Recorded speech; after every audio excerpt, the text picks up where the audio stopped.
Sir నమస్తే అండి. నమస్తే సార్. మీ పేరండి? ఉమాపతి సార్. ఉమాపతి. ఏ ఊరండి మీది? మాది గోటూరు సార్. గోటూరు ఎక్కడ? మోక దగ్గర. మోక దగ్గర. ఎన్ని ఎకరాలు మీరు మిరపేసింది? ఇది 2 ఎకరాలు సార్. ఏ రకం ఇది?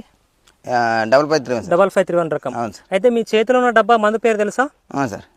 చెప్పండి, మందు పేరు ఏంటి? Alex five sir. Alexa 5G. ఎన్ని రోజుల క్రితం స్ప్రే చేశారు మీ పంటకి? 6 రోజులు సార్. 6 రోజులైందా? అవును సార్. అయితే స్ప్రే చేసిన దానికి గాను రిజల్ట్ ఏమింది? చాలా నీట్గా వచ్చింది కదా సార్ ఇక్కడ.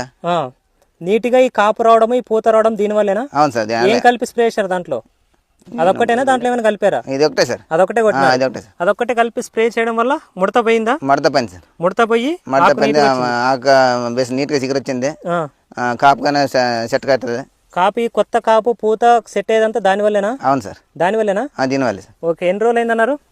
6 రోజులు సార్. 6 రోజులైంది. అవును సార్. అయితే స్ప్రే చేసిన దానికైతే హ్యాపీయే కదా? Happy sir. ఓకే. అయితే రిజల్ట్ అయితే బాగుంది అంటారు. చాలా నీట్ ముడత అంతా కంట్రోల్ అయింది. ఎక్కడ తెచ్చుకుంటారు మందులు మీరు ఇవి? ఆదోని సార్. ఆదోనిలో ఎక్కడ? లక్ష్మీ శ్రీనివాస్. లక్ష్మీ శ్రీనివాస ఫర్టిలైజర్ నాగరాజన దగ్గర తీసుకున్నారు.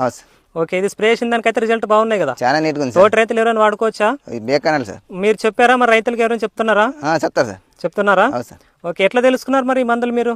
ఇక్కడ అంజనేయులు ఉన్నారు కదా, ఆయన చెప్పి స్ప్రే చేపిస్తా ఉన్నారు. అవును సార్. ఓకే. ఆయన చెప్పి మళ్ళీ స్ప్రే చేపిస్తున్న దానికైతే రిజల్ట్ అయితే బాగున్నాయిగా? చాలా బాగుంది సార్. నష్టమేం లేదు కానీ? ఏం లేదు. వేరే మందులతో పోలిస్తే రిజల్ట్ అయితే బాగుంది కదా? అవును సార్. మనకి గ్రోత్ కానీ ఈ ఫ్లవరింగ్ కానీ బాగా వచ్చింది. దగ్గర వచ్చింది గనుపులు కూడా. అవును సార్. కాపు కూడా దగ్గర వస్తుంది. ఆకు కూడా నీటికి చిట్టాకు వచ్చింది. అవును సార్.